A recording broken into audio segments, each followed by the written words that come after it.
সকলকে শুভেচ্ছা জানিয়ে শুরু করছি আজকের দূরপাঠ। দূরশিক্ষণমূলক অনুষ্ঠান। ঘরে বসে বিষয়ভিত্তিক কর্মদক্ষতা বৃদ্ধির জন্যই আমাদের এই আয়োজন। শিক্ষার্থীরা দূরপাঠে চলছে কোর্স ইংরেজি শেখা। হাতের কাছে কাগজ কলম নিয়ে বসে যান, সেই ফাঁকে আমরা পরিচিত হয়ে নিচ্ছি আজকের বিষয় বিশেষজ্ঞের সাথে। আমাদের সাথে উপস্থিত আছেন মোহাম্মদ ফিরোজ মুকুল, অধ্যক্ষ FM international school and college, Mirpur, Dhaka. আজকের বিষয় সংক্রান্ত আপনাদের যে কোনো প্রশ্ন কিংবা মতামত থাকলে সরাসরি যোগাযোগ করতে পারেন আমাদের সাথে যোগাযোগ করার ফোন নাম্বার ৮৩৩২৫০৯ ৮৩৩২৭৫ এই নাম্বারে। আমরা আবারও বলছি ৮৩৩২৫০৯ ৮৩৩২৭৫ এই নাম্বারে। আপনারা আমাদেরকে SMS করতে পারেন। আমাদেরকে SMS করতে হলে মোবাইলে মেসেজ অপশনে গিয়ে DP লিখে একটা স্পেস দিয়ে আপনার নাম এবং প্রশ্নটি লিখে পাঠিয়ে দিন 7171 এই নাম্বারে, যে কোনো মোবাইল থেকে। আপনারা আমাদেরকে ইমেইল করতে পারেন। আমাদের ইমেইল অ্যাড্রেস durpat@desh.tv। আর টেলিভিশন ছাড়াও ওয়েবসাইটের মাধ্যমে দূরপাঠ সরাসরি উপভোগ করতে চাইলে লগ ইন করুন www.desh.tv-তে। শিক্ষার্থীরা চলে যাচ্ছে মূল অনুষ্ঠানে। শুভেচ্ছা আপনাকে।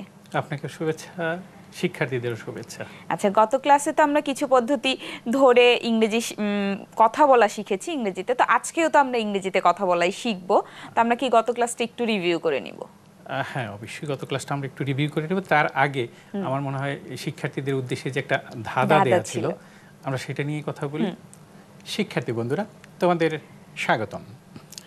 গত অনুষ্ঠানে আমরা যে ছোট্ট একটি ধাঁধা দিয়েছিলাম, সেটি কিন্তু মাত্র 3টি শব্দের একটি ধাঁধা, এবং সেই 3টি শব্দ আমাদের সবার কাছেই পরিচিত। শব্দগুলো ছিল কৃষকেরা, মাঠে এবং ফসল। এই ধাঁধাটি দিয়েছিলাম এই কারণে যে সবাই যেন একটু চেষ্টা করো তোমরা, এবং চেষ্টা করলেই তোমরা বুঝতে পারবে যে তোমরা পারছো কি পারছো না। আর যদি না পেরে থাকো তাহলে তুমি কিন্তু চিন্তা করবে যে কেন এটা পারলাম না। এটা কিন্তু কারোই পারার কথা না, কারণ এটাকে ইংরেজিতে রূপান্তরিত করা কিছুতেই সম্ভব না।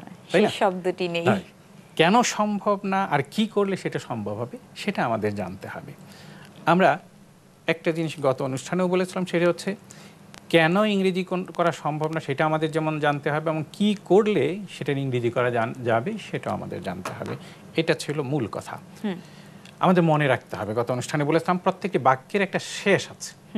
বাক্যটা ছোট হোক কিংবা বড় হোক, বাক্যের প্রত্যেকটা বাক্যেরই একটা শেষ আছে। আর FM মেথডে বাংলা বাক্যের শেষটিকে বলা হয় বাংলা বাক্যের গন্তব্য। গন্তব্যটা কিন্তু খুব ইম্পর্টেন্ট। গন্তব্যে না পৌঁছালে যেমন কোনো জার্নি হয় না, তেমনি বাংলা বাক্যের শেষ শব্দটি না থাকলে দুনিয়ার কেউই তা ইংলিশে রূপান্তরিত করতে পারবে না। শব্দ ছোট, বাক্য ছোট হোক, ধাঁধা ছোট হোক কিংবা বড় হোক, গন্তব্য যদি না থাকে তাহলে সেটা কারো পক্ষে ইংরেজিতে অনুবাদ করা সম্ভব হবে না। কাজে শেষ শব্দটি হলো খুব বেশি ইম্পর্টেন্ট। আর আমরা এই গত কয়েকটি পর্বে যে বিষয়টির উপরে সবচেয়ে বেশি গুরুত্ব দিয়েছি সেটা হলো আমরা হলাম বাংলাভাষী মানুষ। এই বাংলাভাষী মানুষ বাংলায় যে কথাগুলো বলি সেই কথাগুলোকে আমাদের ইংরেজিতে রূপান্তরিত করার যদি যোগ্যতা অর্জন করতে পারি, তখনই আমরা বলবো যে আমি ইংরেজি ভাষা জানি। এছাড়া আমার যতই ডিগ্রি থাক কিংবা টেন্স গ্রামারের উপর আমার যতই পাণ্ডিত্য থাক, আমি কখনো বলতে পারবো না যে আমি সেই ভাষাটা জানি। আর এই জন্যই যেহেতু আমরা বাংলা ভাষাকে ইংরেজি ভাষায় রূপান্তর, আমাদের একটা কৌশল শিখতে হবে। সেই কৌশলটা কি? আমরা দেখব প্রত্যেকটা বাক্যের শেষটা কোথায়, এবং আমরা জানবো যে বাংলা বাক্যের শেষগুলো কয় রকমের হয়ে থাকে। গত অনুষ্ঠানগুলোতে আমি এটার উপর জোর দিয়েছি। আমরা দেখেছি বাংলা বাক্যের শেষ শব্দটি অর্থাৎ গন্তব্য হয় 3 ধরনের। বাংলা বাক্যের শেষ শব্দটি হয় ভার্ব হতে পারে, না হলে নন ভার্ব হতে পারে, না হলে ভার্বের পরে হয় জাতীয় শব্দ হতে পারে। আমরা আজকে বেশি উদাহরণে যাব না, কারণ অলরেডি এটা সম্বন্ধে আমরা যথেষ্ট আলোচনা করেছি, এবং আমার বিশ্বাস যে সমস্ত শিক্ষার্থী বোনরা তোমরা নিয়মিত অনুষ্ঠানটি দেখছো, তোমাদের কাছে এই জিনিসটা একদম পরিষ্কার হয়ে গেছে। কাজে আজকে যে আমরা ধাঁধাটি পেয়েছিলাম সেই ধাঁধাটাই উদাহরণ হিসাবে আমরা নেই। আমরা দেখেছিলাম কৃষকেরা মাঠে ফসল, এরপরে যদি ফলায় শব্দটি ব্যবহার করি, ফলানো একটা কাজ, তার মানে হলো ভার্ব। তাহলে এই বাক্যের শেষে আছে ভার্ব, তাই তো? আর আমরা জানি বাক্যের শেষে যদি ভার্ব থাকে তাহলে সেগুলো FM মেথডের লেসন 2 এর মাধ্যমে ইংরেজি করতে হয়, তাই তো? গত অনুষ্ঠানে দেখেছি। 2 নাম্বার বাক্যটা হচ্ছে কৃষকেরা মাঠে ফসল ফলাতে অভ্যস্ত। এই বাক্যের শেষ শব্দটি হলো অভ্যস্ত। এই অভ্যস্ত দ্বারা কেউ কোনো কাজ করা বোঝায় না। যদি কোনো শব্দ দ্বারা কাজ করা না বোঝায় সেই শব্দটাকে আমরা বলবো নন ভার্ব। এই বাক্যের শেষ শব্দটা যেহেতু নন ভার্ব, অর্থাৎ গন্তব্য যেহেতু হলো নন ভার্ব, তাহলে নন ভার্বে পৌঁছাতে হবে যে লেসনের মাধ্যমে, সেই লেসনটি এখানে প্রয়োগ করতে হবে। আমরা জানি নন ভার্বে পৌঁছা যায় লেসন 3 এর মাধ্যমে, তাই তো? কাজে লেসন 3 প্রয়োগ করলে এই বাক্য ইংরেজি করা যাবে। 3 নম্বর বাক্যটি হলো কৃষকদের দ্বারা মাঠে ফসল ফলানো হয়। ফলানোটা হলো ভার্ব, তারপরে হয় জাতীয় শব্দ আছে। আমরা জানি ক্রিয়া ভার্বের পরে যদি হয় জাতীয় শব্দ থাকে তাহলে লেসন 4 এর মাধ্যমে সেই বাক্য ইংরেজি করতে হবে। তাহলে এবার যেহেতু প্রত্যেকটি বাক্যের গন্তব্য আছে, এবার প্রত্যেকটি বাক্য ইংরেজি করা সম্ভব হবে। তাহলে আমরা একটু দেখে নিই কীভাবে ইংরেজি করতে পারি। প্রথম বাক্যটি ছিল কৃষকেরা মাঠে ফসল ফলায়। এটার ইংরেজি হলো কৃষকেরা, ইংরেজি হলো ফার্মার্স, প্রডিউস হলো ফলানো। তাহলে কৃষকেরা ফলায়, ফার্মার্স প্রডিউস। কি ফলায়? শস্য, ক্রপস। Farmers produce crops. কোথায়? মাঠে, ইন দ্য ফিল্ড। তাহলে কৃষকেরা মাঠে ফসল ফলায় ইংরেজি দাঁড়ালো farmers produce crops in the field. দ্বিতীয় বাক্যটা ছিল কৃষকেরা মাঠে ফসল ফলাতে অভ্যস্ত। এই শেষ শব্দটা হলো অভ্যস্ত। তাহলে এটা ইংরেজিতে কি দাঁড়াচ্ছে? ফার্মার্স আর অভ্যস্ত, ইংরেজি হলো হ্যাবিচুয়েটেড। তাহলে ফার্মার্স আর হ্যাবিচুয়েটেড, কৃষকেরা অভ্যস্ত কি করতে? ফসল ফলাতে। টু প্রডিউস আমরা জানি 1B, কিন্তু এখানে একটি জিনিস লক্ষণীয়, সেটা হচ্ছে টু প্রডিউসিং। এই হ্যাবিচুয়েটেড পরে টু প্রডিউসিং কেন হলো, এটা একটু বোঝার বিষয়, তাই তো? আমরা একটু বোর্ডে যাই। শিক্ষার্থীরা আমরা একটু বোর্ডে চলে যাচ্ছি, আমরা একটু বোর্ডে এটা দেখে নিচ্ছি। আমরা জানি 3-এর পরে যদি অর্ধেক যোগ করা হয় তাহলে 3.5। যে কোনো সংখ্যার পরে যদি অর্ধেক যোগ করা হয় তাহলে সেটা সাড়ে হয়। 3.5, 4.5, 5.5 এরকম ভাবে যত সংখ্যার পরে অর্ধেক হবে সেটা হবে সাড়ে। কিন্তু যদি আমরা 1-এর পরে অর্ধেক কিংবা 2-এর পরে যদি অর্ধেক যোগ করি তাহলে সেটা কি 1.5, 2.5 বলবো আমরা? না।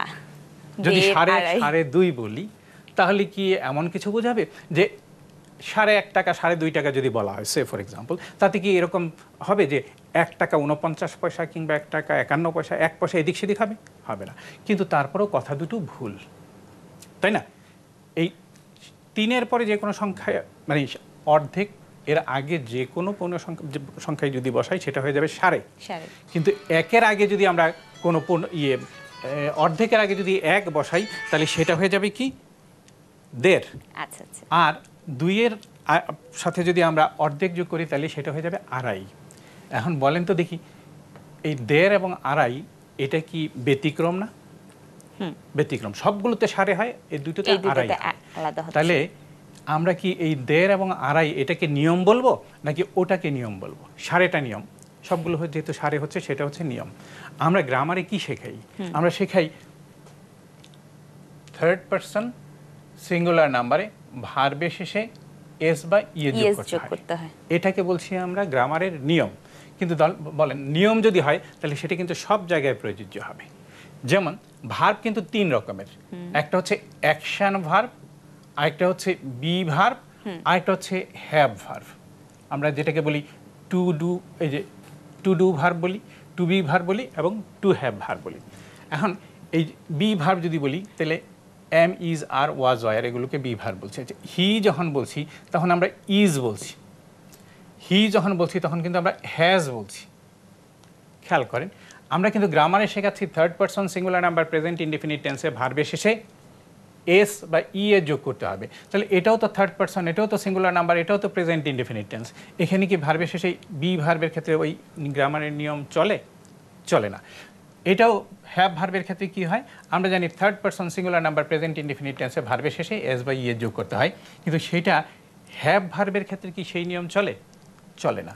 চলে শুধুমাত্র 12টি টেন্সের মধ্যে একটি টেন্স প্রেজেন্ট ইনডেফিনিট টেন্স, সেখানে অন্য কোনো পার্সনের ক্ষেত্রে না, শুধুমাত্র থার্ড পার্সনের ক্ষেত্রে এই নিয়মটা চলে। অথচ এটাকে শেখাবার জন্য আমরা 33টা গ্রামেটিক্যাল আইটেম ব্যবহার করছি। আবার বলছি যে এটা হলো একটা গ্রামারের নিয়ম। আমি তো বলবো এটা হলো একটা ব্যতিক্রম। সবগুলোতে যে নিয়মটা চলে প্রযোজ্য সেটাই হলো নিয়ম, আর যেটা সব জায়গায় চলে না কোনো কোনো জায়গায় সেটা হলো ব্যতিক্রম। আমরা এটাকে গ্রামারের বাংলা ব্যাকরণের ভাষায় বলা হয় নিপাতনে সিদ্ধ, অর্থাৎ এটাকে এইভাবেই মেনে নিতে হবে। তাহলে হি গোজ এরকম যেমন আমরা প্র্যাকটিস করছি, ঠিক তেমনিভাবে দের আড়াই আমরা চর্চা করতে করতে শিখছি।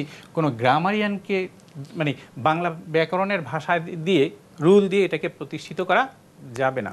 আমি যে কথাটি বলতে চাচ্ছি সেটা হলো এই যে হ্যাবিচুয়েটেড বললাম, হ্যাবিচুয়েটেড পরে যদি কখনো টু থাকে তাহলে কোনো কাজ করা বোঝালে সেই কাজটির পরে আইএনজি যোগ করতে হবে। নিয়মটা হলো এটা। আচ্ছা আচ্ছা। যেমন habituated to doing, habituated two going. এখানে কি বললাম? হ্যাবিচুয়েটেড টু প্রডিউসিং, প্রডিউস থাকার কারণে আইএনজি যোগ করতে হবে। এটাই আমাকে শিখতে হবে।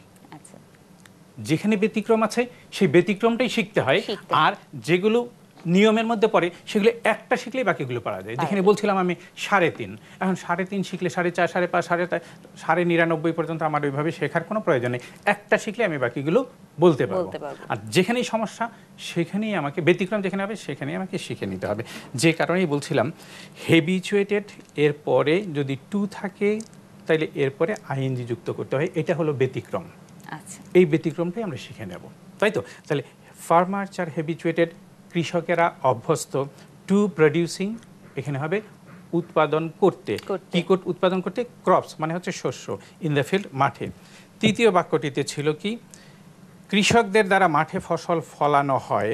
এই ফলানো হয় ভার্ব থাকার কারণে আমরা ওই হয়যুক্ত ভার্ব থাকার কারণে কনস্ট্রাকশন হবে এরকম, ক্রপস আর প্রডিউসড, ফসল উৎপন্ন করা হয় ইন দ্য ফিল্ড মাঠে বাই দ্য ফার্মার্স, কৃষকদের দ্বারা, কৃষকদের দ্বারা মাঠে ফসল উৎপন্ন করা হয়। এই তিনটি বাক্য শিক্ষার্থী বন্ধুরা গত অনুষ্ঠানের মতো আমি আবারও এই তিনটি বাক্য অত্যন্ত মনোযোগ সহকারে দেখার জন্য বলছি। প্রথম বাক্যটি হলো টেন্স অনুযায়ী প্রেজেন্ট ইনডেফিনিট টেন্সভুক্ত, দ্বিতীয় বাক্যটি প্রেজেন্ট ইনডেফিনিট টেন্সভুক্ত, তৃতীয় বাক্যটিও কিন্তু প্রেজেন্ট ইনডেফিনিট টেন্সভুক্ত। টেন্সের নিয়মে প্রত্যেকটি বাক্যই হলো একই টেন্সভুক্ত, অর্থাৎ প্রেজেন্ট ইনডেফিনিট টেন্সভুক্ত। আমরা জানি গ্রামারের ভাষায় যে কথাটি গতদিনও বলেছিলাম, সেন্টেন্স হচ্ছে 5 রকমের kinds of sentence: assertive, interrogative, imperative, optative এবং এক্সক্লেমেটরি। সেই নিয়ম অনুযায়ী প্রথম বাক্যটি হচ্ছে অ্যাসার্টিভ সেন্টেন্স, দ্বিতীয় বাক্যটি হলো অ্যাসার্টিভ সেন্টেন্স এবং তৃতীয় বাক্যটি হলো অ্যাসার্টিভ সেন্টেন্স। তার মানে কি দাঁড়ালো? গ্রামারের নিয়ম অনুযায়ী তিনটি বাক্যই হলো অ্যাসার্টিভ সেন্টেন্সভুক্ত। তার মানে একই ক্যাটাগরির, কিন্তু টেন্সের নিয়মে তিনটি বাক্য একই ক্যাটাগরির, কাইন্ডস অফ সেন্টেন্স অনুযায়ী তিনটি বাক্য একই ক্যাটাগরির। আমরা জানি সেন্টেন্স হচ্ছে আবার গঠনের দিক থেকে 3 রকমের, কনস্ট্রাকশন অফ সেন্টেন্স অনুযায়ী সেন্টেন্স হচ্ছে 3 রকমের: সিম্পল, কমপ্লেক্স এবং কম্পাউন্ড। প্রথম বাক্যটি হলো সিম্পল সেন্টেন্স, দ্বিতীয় বাক্যটি হলো সিম্পল সেন্টেন্স এবং তৃতীয় বাক্যটি হলো সিম্পল সেন্টেন্স। তার মানে আমরা কি দেখলাম?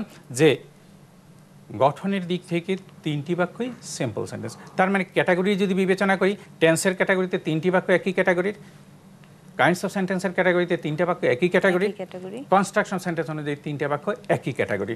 সব দিক থেকে একই হওয়ার পরও 3টি সেন্টেন্সের গঠন কিন্তু এক হয় নাই। প্রত্যেকটা সেন্টেন্সের গঠন হয়েছে ভিন্ন। কিভাবে গঠন হয়েছে ভিন্ন? ইংলিশ সেন্টেন্সগুলোর গঠন কখন কেমন হয় এটা আমাদের বুঝতে হবে। এটা আমি অবশ্য কারো বোঝার দরকার নেই, এটা শুধুমাত্র গ্রামার যারা জানেন তাদের জন্য এটা আলোচনা হতে পারে। স্বাভাবিকভাবে আমি গ্রামার শেখাবার পক্ষে না, ভাষা হচ্ছে আগে। একটা উদাহরণ বলি, একটা মজার গল্প আছে। আমার বাসায় ছোট ছোট 2টা মেয়ে আছে, একেবারে অবোধ, মানে আমার কাছে মনে হয় খুব কম বোঝে। ওদের প্রতিদিন কিউরিয়াসিটি থাকে যে খালু কি করে টেলিভিশনের ভিতরে ঢোকে, এটা দেখি। গতকাল আমি গিয়ে শুনলাম ওরা না খেয়ে বসে আছে দেখার জন্য যে খালু কি করে টিভির ভিতরে ঢুকে। আচ্ছা আপনি বলেন তো দেখি, খালু কি করে টিভির ভিতরে ঢুকবে, এটা কি কাজের মেয়েদের গবেষণার বিষয়, নাকি আমার প্রযোজকের ইচ্ছের বিষয়, গবেষণার বিষয়, যে উনি কখন আমাকে টেলিভিশনে ঢুকাবেন, কখন লেখাগুলোকে টেলিভিশনে ঢুকাবেন, কখন আপনাকে টেলিভিশনের ভিতরে ঢুকাবেন? এখন যার বিষয় সে ছাড়া যদি অন্যরা এটা নিয়ে চিন্তা করে কোনো কাজ হবে? সাধারণ মানুষ আমরা, আমাদের কি গ্রামার জানার বিষয়, নাকি গ্রামার হচ্ছে যারা বিশেষজ্ঞ তাদের জন্য? গ্রামার কি একটি বিশেষজ্ঞ বিষয় না, স্পেশালাইজ সাবজেক্ট? এই সাবজেক্টে আমার সব মানুষকে দক্ষ বানাবার দরকার নেই।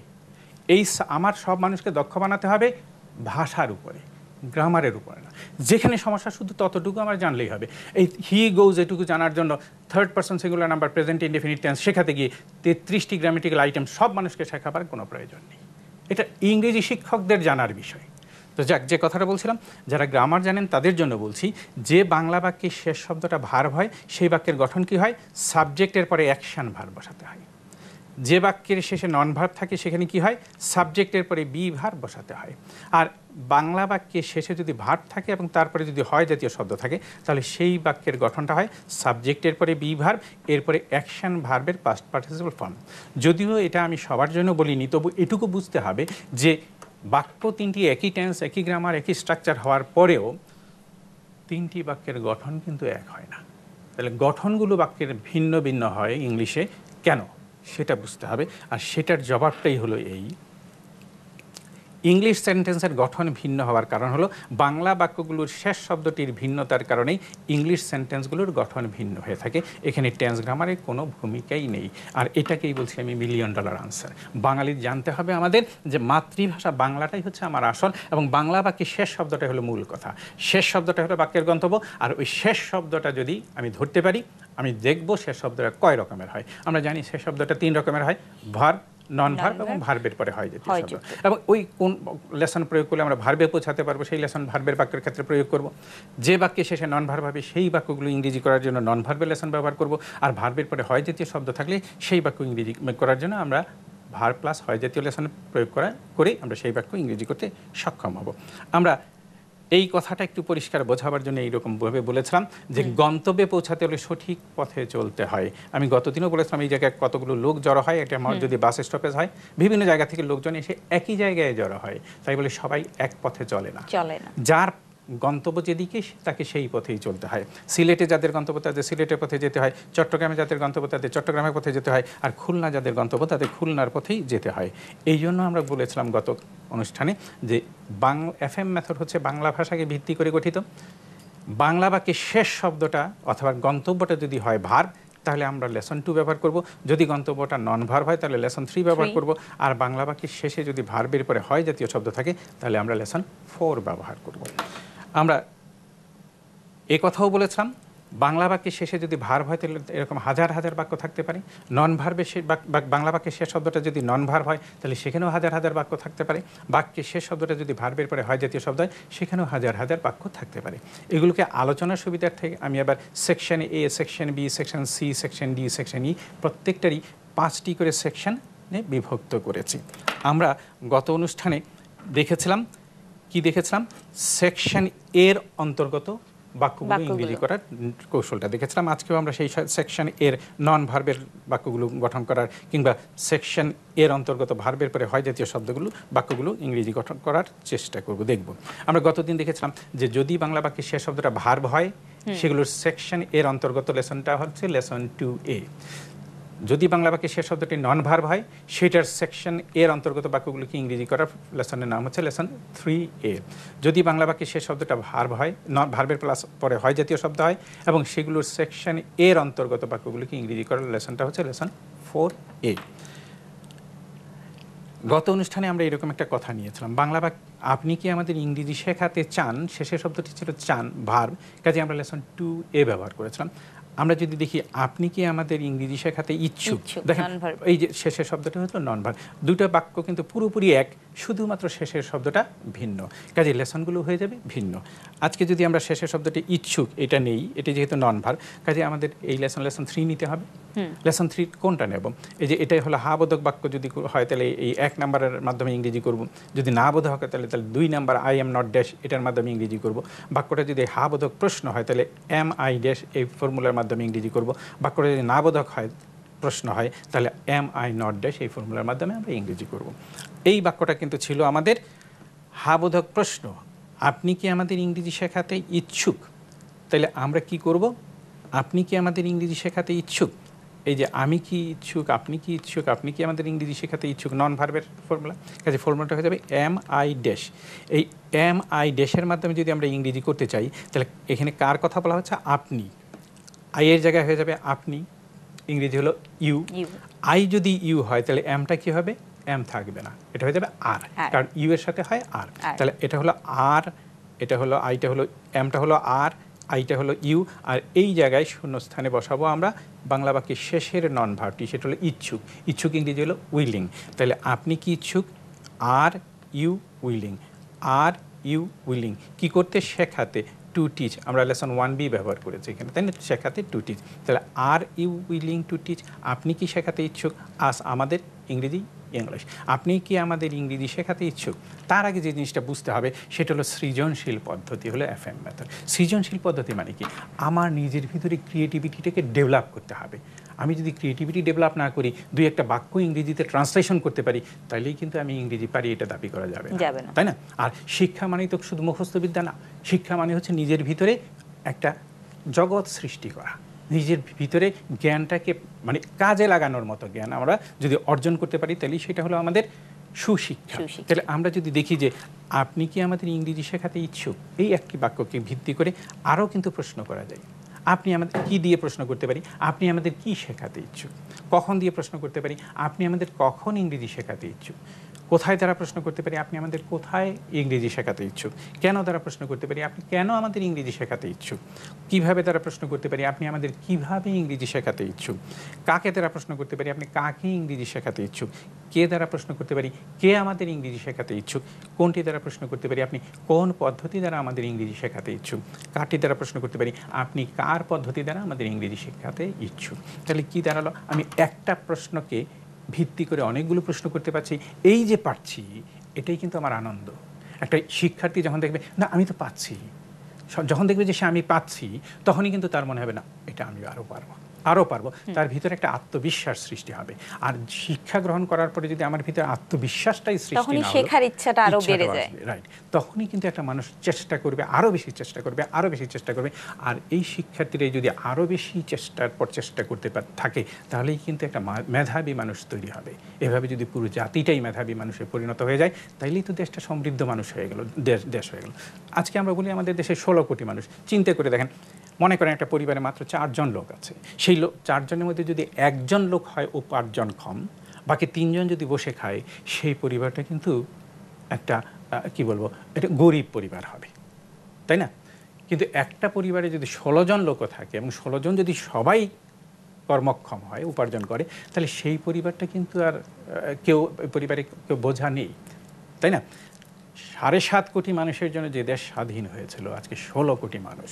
এই 16 কোটি মানুষকে যদি আমরা সমৃদ্ধ মানুষে পরিণত করতে পারি, তাহলে নিশ্চয়ই দেশটা অনেক বড় হয়ে যাবে। তখন কিন্তু বুঝতে হবে এই 16 কোটি মানুষের কর্মসংস্থান এই ছোট্ট দেশটা করতে পারবে না। আমাদের এই দেশের বাউন্ডারির বাইরে চলে যেতে হবে। বিশ্বময় আমাদের দক্ষতাকে প্রতিষ্ঠিত করতে হবে। সেই মানের যোগ্যতা আমাদের অর্জন করতে হবে। আর সেই মানের যোগ্যতা অর্জন করতে হলে অন্তত আমার ভিতরের মানুষটাকে জাগ্রত করতে হবে, আমার যোগ্যতাটাকে জাগ্রত করতে হবে। আর সেই যোগ্যতাকে জাগ্রত করতে হলে এই প্রচলিত শিক্ষা পদ্ধতির পরিবর্তে আমরা প্রচলিত পদ্ধতিতে কী করছি, মুখস্থ বিদ্যা শিখছি। আমি গতদিনে বলেছি মুখস্থ শিক্ষাটা হচ্ছে একটা অশিক্ষার শামিল, যা থেকে কিছু পাওয়া যায় না। আমাদের করতে হবে ফলপ্রসূ শিক্ষা পদ্ধতি। সৃজনশীল বলতে সত্যিকারের সৃজনশীল। যেমন আমরা যদি এই একটু বাক্যটাকে দেখেছিলাম, are you willing to teach us English, এটা আমরা বিভিন্নভাবে প্রশ্ন করতে পারি। হোয়াট যদি এখানে বসিয়ে দিই, what are you willing to teach us, when are you willing to teach us English, where are you willing to teach us English, why are you willing to teach us English, how are you willing to teach us English, whom are you willing to teach English, আসটা হবে না। তারপর who যদি কে বলি, তাহলে who is willing to teach us English. এবার by which method are you willing to teach us English, by whose method, কার পদ্ধতি দ্বারা are you willing to teach us English. তাহলে একটা বাক্যকে ভিত্তি করে আমরা অনেকগুলো প্রশ্ন করতে পারছি। ঠিক সেরকমভাবে এগুলোর আনসারও আমাদের পক্ষে দেওয়া সম্ভব। আমাকে যদি জিজ্ঞেস করা হয় are you willing to teach us English, তখন আমি বলবো ইয়েস আই এম, তারপর এখানে willing to teach you English. যদি জিজ্ঞেস, সব অ্যান্সারগুলো এরকম হবে। আমরা অ্যান্সারগুলো দেখে নিব বিরতি থেকে ফিরে এসে। আচ্ছা, ঠিক আছে।